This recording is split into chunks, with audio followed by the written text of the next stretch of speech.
ನಮಸ್ಕಾರ. ರಿಪಬ್ಲಿಕ್ ಕನ್ನಡ ಡಿಜಿಟಲ್ಗೆ ಸ್ವಾಗತ. ನಾನು ಅಶ್ವಥ್ ಮಿತ್ತ.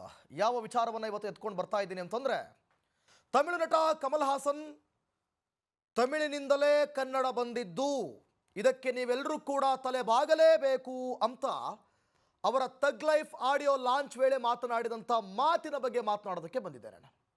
ಜೊತೆಗೆ ಇವತ್ತು ಕ್ಷಮೆ ಕೇಳಿ ಅಂದರೂ ಕೂಡ ಆ ವ್ಯಕ್ತಿ ಕ್ಷಮೆಯನ್ನು ಕೇಳ್ತಾ ಇಲ್ಲ. ಕ್ಷಮೆ ಕೇಳೋದಕ್ಕೂ ಕೂಡ ನಕಾರ ಎತ್ತುತ್ತಾ ಇರುವಂಥ ವ್ಯಕ್ತಿ ಏನು ಹೇಳ್ತಾರೆ ಅವರು? ಮೊದಲಿಗೆ ಶಿವರಾಜ್ ಕುಮಾರ್ ಮುಂದೆಗಡೆನೆ ಅವ್ರು ಹೇಳೋದು, ನಟ ಶಿವರಾಜ್ ಕುಮಾರ್ ಆಡಿಯೋ ಲಾಂಚ್ಗೆ ಹೋಗಿರ್ತಾರೆ, ಅವರ ಮುಂದೆಗಡೆನೆ ಅವ್ರು ಹೇಳೋದು, ತಮಿಳಿನಿಂದಲೇ ಕನ್ನಡ ಬಂದಿದ್ದು, ತಮಿಳಿನಿಂದಲೇ ಕನ್ನಡ ಹುಟ್ಟಿದ್ದು, ಹಾಗಾಗಿ ಎಲ್ಲರೂ ಕೂಡ ಅದಕ್ಕೆ ತಲೆ ಬಾಗಲೇಬೇಕು, ಅದಕ್ಕೇನಾದರೂ ತಲೆ ಬಾಗಲೇಬೇಕು ಅನ್ನುವಂಥ ಪರಿಸ್ಥಿತಿ ಏನಾದರೂ ಬಂದರೆ ನಟ ಕಮಲ್ ಹಾಸನ್ ನಾವು ತಲೆ ತೆಗೆದುಕೊಳ್ಳೋದಕ್ಕೂ ಕೂಡ ಹಿಂದೆ ಮುಂದೆ ನೋಡೋದಿಲ್ಲ ಅಂತ ಪರಿಸ್ಥಿತಿ ಬಂದರೆ, ಮೊದಲಿಗೆ ನಿಮಗೆ ಇತಿಹಾಸದ ಬಗ್ಗೆ, ಕನ್ನಡ ಇತಿಹಾಸದ ಬಗ್ಗೆ ಏನಾದರೂ ಮಾಹಿತಿಯ ಕೊರತೆ ಇದ್ದರೆ ಕೇಳಿ, ನಾವು ಹೇಳ್ತೀವಿ.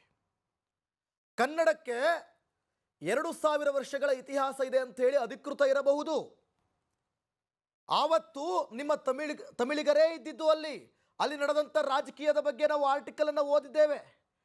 ನಿಮಗೆ ಬೇಕಾದ ಹಾಗೆ 2000 ವರ್ಷಗಳ ಇತಿಹಾಸ ಇದೆ ಅಂತ ಬರೆದುಕೊಂಡು ಕೂಡಲೇ 2000 ವರ್ಷಗಳ ಇತಿಹಾಸ ಅಲ್ಲ. ಕನ್ನಡಕ್ಕೆ 5-6 ಸಾವಿರ ವರ್ಷಗಳ ಇತಿಹಾಸ ಇದೆ. ದ್ರಾವಿಡ ಭಾಷೆಗಳಲ್ಲಿ ಕನ್ನಡವೂ ಒಂದು. ನಿಮಗೆ ಗೊತ್ತಿಲ್ಲ ಅಂತಂದರೆ ಹೇಳ್ತಾ ಇರೋದು. ನೀವು ಏಕಾಏಕಿ ಈ ರೀತಿ ಬಂದು, ಅದು ಕೂಡ ಕನ್ನಡ ನಾಡಲ್ಲೇ ಇದ್ದುಕೊಂಡು ಕನ್ನಡದ ಬಗ್ಗೆ ನೆಗೆಟಿವ್ ಆಗಿ ಮಾತಾಡ್ತೀರಾ ನೀವು. ಕನ್ನಡದ ಬಗ್ಗೆ ಅಂದರೆ ತಮಿಳಿನಿಂದಲೇ ಕನ್ನಡ ಹುಟ್ಟಿದ್ದು ಹೇಗೆ ಹೇಳ್ತೀರಿ ಸ್ವಾಮಿ? ನಿಮ್ದೆಲ್ಲ ಎಂಥ ಮೆಂಟಾಲಿಟಿ ಅಂತ ನಮಗೆ ಗೊತ್ತಿಲ್ವೇ? ಹಿಂದೂ ವಿರೋಧಿ ನೀವು, ಲೆಫ್ಟಿಸ್ಟು, ಆ್ಯಂಟಿ ಹಿಂದೂ. 1.5 ಸೀಟ್ ಗೆಲ್ಲಿಕ್ಕಾಗಲಿಲ್ಲ ನಿಮಗೆ. ನೀವು ಚುನಾವಣೆಗೆ ನಿಂತು ನಿಮಗೊಂದು ಗೆಲುವನ್ನು ಕಾಣಲಿಕ್ಕೆ ಆಗಲಿಲ್ಲ ನಿಮಗೆ. ಇನ್ನು ನೀವು ಭಾಷೆ ಬಗ್ಗೆ ಮಾತನಾಡ್ತಿದ್ದೀರಾ? ಭಾಷೆ ಇತಿಹಾಸದ ಬಗ್ಗೆ ಗೊತ್ತಾ ನಿಮಗೆ?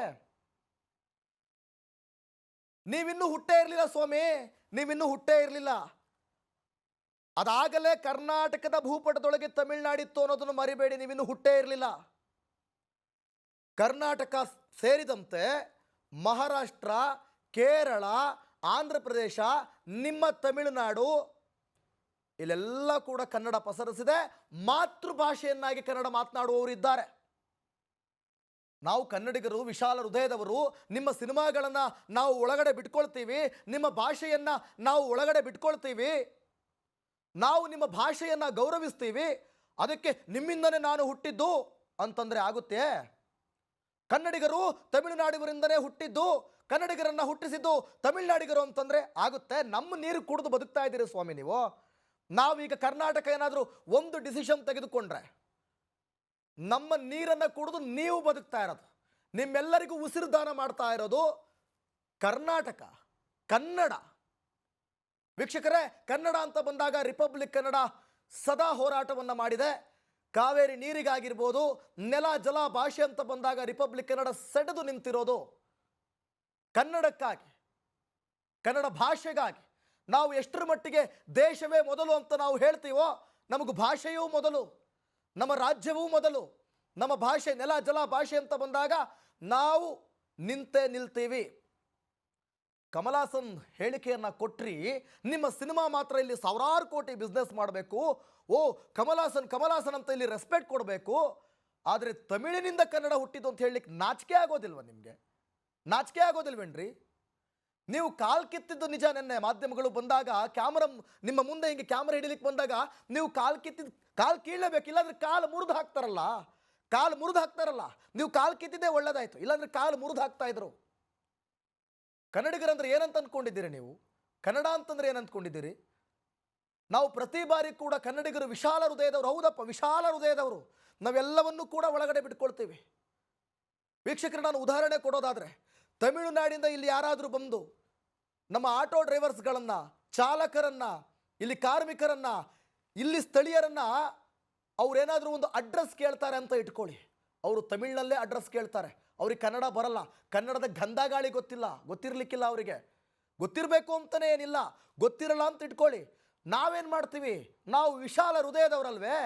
ಅವರು ಒಂದು ತಮಿಳಿನಲ್ಲಿ ಅಡ್ರೆಸ್ ಕೇಳಿದ್ರು ಅಂತ ಇಟ್ಕೊಳ್ಳಿ, ನಮಗೆ ಬರದೇ ಹೋದ್ರು ಹಂಗ ಪೋಯಿ ಹಿಂಗ ಪೋಯಿ ರೈಟ್ ಸ್ಟ್ರೈಟ್ ಅನ್ಕೊಂಡು ಏನೋ ಒಂದು ತಮಿಳಿನಲ್ಲಿ ಒಂದು ಪ್ರಯತ್ನ ಪಡ್ತೀವಿ ಸ್ವಾಮಿ. ನಮಗೂ ಬರಲ್ಲ, ಯಾಕಂದರೆ ನಾವು ಆ ಭಾಷೆಯನ್ನು ಗೌರವಿಸ್ತೀವಿ ಸ್ವಾಮಿ. ಯಾಕೆ ನಮಗೆ ಬರದೇ ಇರೋ ಭಾಷೆಯಲ್ಲೂ ಕೂಡ ಏನೋ ಒಂದು ಟ್ರೈ ಮಾಡ್ತೀವಿ ಅಂತಂದರೆ ಆ ಭಾಷೆಯನ್ನು ನಾವು ಗೌರವಿಸ್ತೀವಿ, ನಿಮ್ಮ ವ್ಯಕ್ತಿತ್ವವನ್ನು ನಾವು ಗೌರವಿಸ್ತೀವಿ. ನಾವಿಲ್ಲಿ ಭೇದ ಭಾವ ಮಾಡಲ್ಲ. ಆದರೆ ನಮ್ಮ ಸ್ವಾಭಿಮಾನಕ್ಕೆ, ನಮ್ಮ ಭಾಷೆಗೆ ಧಕ್ಕೆ ಆದರೆ ನಾವು ಬಿಡಲಿಕ್ಕಿಲ್ಲ. ನಮ್ಮ ಭಾಷೆಗೆ ನಮಗೆ ಧಕ್ಕೆ ಆದರೆ ನಾವು ಬಿಡಲಿಕ್ಕಿಲ್ಲ. ಆದರೆ ನೀವು ಅದನ್ನು ಯಾವ ರೀತಿಯಾಗಿ ಅದನ್ನು ಬಳಸ್ಕೊಳ್ತಾ ಇದ್ದೀರಿ, ನೀವು ಎಷ್ಟು ಮಿಸ್ಯೂಸ್ ಮಾಡ್ಕೊಳ್ತಾ ಇದ್ದೀರಿ, ನೀವು ದುರುಪಯೋಗ ಮಾಡ್ಕೊಳ್ತಾ ಇದ್ದೀರಿ ನಮ್ಮ ತನವನ್ನು, ನಮ್ಮ ಸ್ವಾಭಿಮಾನವನ್ನು, ಅಥವಾ ನಮ್ಮ ಏನು ವಿಶಾಲ ಹೃದಯತೆ ಅಂತ ಹೇಳ್ತೀವಲ್ಲ, ಅದನ್ನು ಎಷ್ಟು ನೀವು ಮಿಸ್ಯೂಸ್ ಮಾಡ್ಕೊಳ್ತಾ ಇದ್ದೀರಿ. ಕಮಲ್ ಹಾಸನ್ ಸಿನಿಮಾದಿಂದ ನೋಡಿದಾಗ ನೀವೊಬ್ಬರು ಒಳ್ಳೆ ನಟರು, ಅತ್ಯುತ್ತಮ ನಟರು, ಅದರಲ್ಲಿ ಎರಡು ಮಾತೇ ಇಲ್ಲ. ಅದ್ಭುತ ಚಿತ್ರಗಳನ್ನು ಕೊಟ್ಟಿದ್ದೀರಿ, ಅದ್ಭುತವಾದಂಥ ನಟನೆಯನ್ನೇ ನೀವು ತೋರಿಸಿದ್ದೀರಿ, ಅದ್ರ ಬಗ್ಗೆ ಎರಡು ಮಾತಿಲ್ಲ. ಸಿನಿಮಾ ಥರ ನೋಡ್ತೀವಿ ನಾವು. ನೀವು ಕರ್ನಾಟಕಕ್ಕೆ ಬಂದಾಗ, ನಿಮ್ಮ ಸಿನಿಮಾ ಕನ್ನಡದಲ್ಲಿ ಬಂದಾಗ ನಮ್ಮ ಜನರು, ನಮ್ಮ ಕನ್ನಡಿಗರು ನಿಮ್ಮ ಸಿನಿಮಾವನ್ನು ಗೆಲ್ಲಿಸಿದ್ದುಂಟು. ನೆನಪಿರಲಿ, ನಿಮ್ಮ ಇದೇ ವಿಕ್ರಮ್ ಸಿನಿಮಾ ಬೆಂಗಳೂರಿನಲ್ಲಿ ಅತಿ ಹೆಚ್ಚು ಗಳಿಕೆಯನ್ನು ಕಂಡಿದ್ದು ನೆನಪಿರಲಿ. ಇದೇ ವಿಕ್ರಮ್ ಸಿನಿಮಾ ನಮ್ಮನ್ನು ನಾವು ಕನ್ನಡಿಗರು ನಾವು ಕಪಾಳ ಮೋಕ್ಷ ಮಾಡ್ಕೊಳ್ಬೇಕು. ನಾವೇ ಸರಿಯಿಲ್ಲ, ಇಲ್ಲಿ ನಮ್ಮವರೇ ಸರಿಯಿಲ್ಲ ಅಂತ ನಾನು ಹೇಳಲಿಕ್ಕೆ ಇಷ್ಟಪಡ್ತೀನಿ. ಯಾಕೆ ಅಂತಂದರೆ ನಾವು ಬಿಟ್ಕೊಂಡ್ವಲ್ಲ ನಿಮ್ಮನ್ನೆಲ್ಲ ನಂಬಿ ಇವತ್ತು ಎಂಥ ಪರಿಸ್ಥಿತಿ ಬಂದಿದೆ. ಒಂದು ಮಾತನಾಡುವುದಲ್ಲದೆ ಕ್ಷಮೆ ಕೇಳಿ ಅಂತ ನಿಮಗೊಂದು ವಾರ್ನಿಂಗ್ ಕೊಡ್ತಾ ಇದ್ದೀವಿ ನಾವು. ಬೇಡ, ರಿಕ್ವೆಸ್ಟ್ ಅಂತಲೇ ಇಟ್ಕೊಳ್ಳಿ. ನೀವು ಕ್ಷಮೆ ಕೇಳಿ, ನಿಮ್ಮ ಮಾತನ್ನು ನೀವು ವಾಪಸ್ ತೆಗೆದುಕೊಳ್ಳಿ. ವಾಪಸ್ ತೆಗೆದುಕೊಳ್ಳೋದಕ್ಕೆ, ಕ್ಷಮೆ ಕೇಳೋದಕ್ಕೆ ಕಮಲ್ ಹಾಸನ್ ರೆಡಿ ಇಲ್ವಂತೆ. ಅಂದರೆ ತಾನು ಹೇಳಿದ್ದೇ ಸರಿ ಅನ್ನುವಂಥ ಇಚ್ಛೆಯಲ್ಲಿದ್ದಾರೆ ಕಮಲ್ ಹಾಸನ್. ತಾನು ಮಾತನಾಡಿದ್ದೇ ಸರಿ ಅಂತ. ಯಾವ ರೀತಿಯಾಗಿ ನೀವು ಮಾತನಾಡಿದ್ದು ಸರಿ ಕಮಲ್ ಹಾಸನ್ ಅವರೇ? ಬನ್ನಿ ಡಿಬೇಟ್ ಮಾಡೋಣ, ಬನ್ನಿ ಚರ್ಚೆ ಮಾಡೋಣ.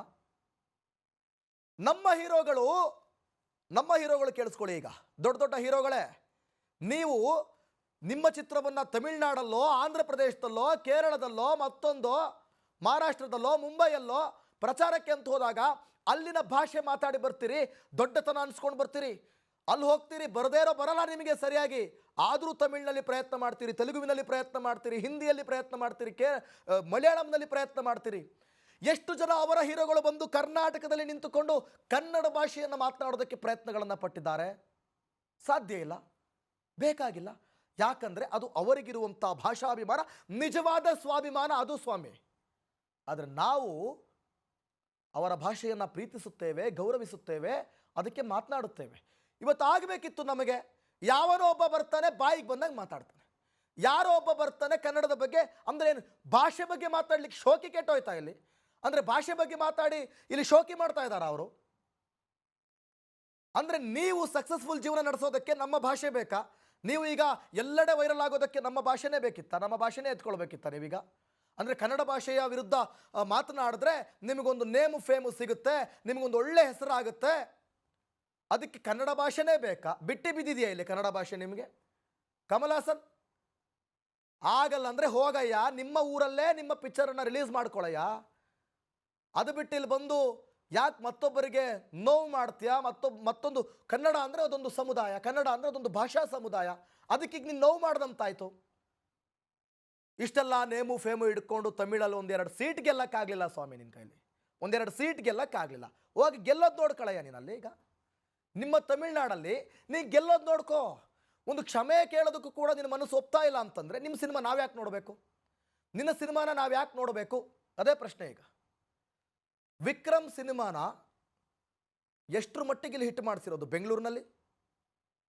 ಕೋಟಿ ದೋಚಿದ್ರಲ್ಲ ಅವತ್ತು. ಕನ್ನಡ ನಿಮಗೆ ನೆನಪಿರಲಿಲ್ವಾ? ಗೊತ್ತಿದೆ ನಿಮಗೆ, ಹಾಟ್ಸ್ಪಾಟ್ ಬೆಂಗಳೂರು ಅಂತ, ದುಡ್ಡಿನ ಹೊಳೆ ಹರಿಯೋದೇ ಬೆಂಗಳೂರು ಅಂತ ಗೊತ್ತಿದೆ. ಅದಕ್ಕೆ ಬರ್ತೀರಲ್ಲಿ, ಬೆಂಗಳೂರಿಗೆ ಬರ್ತೀರಾ, ಬಂದು ಇಲ್ಲಿದ್ದು ವಿರುದ್ಧವಾಗೇ ಮಾತನಾಡ್ತೀರಾ ನೀವು. ಇದು ಸರಿಯಲ್ಲ. ಕಮಲ್ ಹಾಸನ್ ಕ್ಷಮೆಯನ್ನು ಕೇಳಲೇಬೇಕಾಗುತ್ತೆ.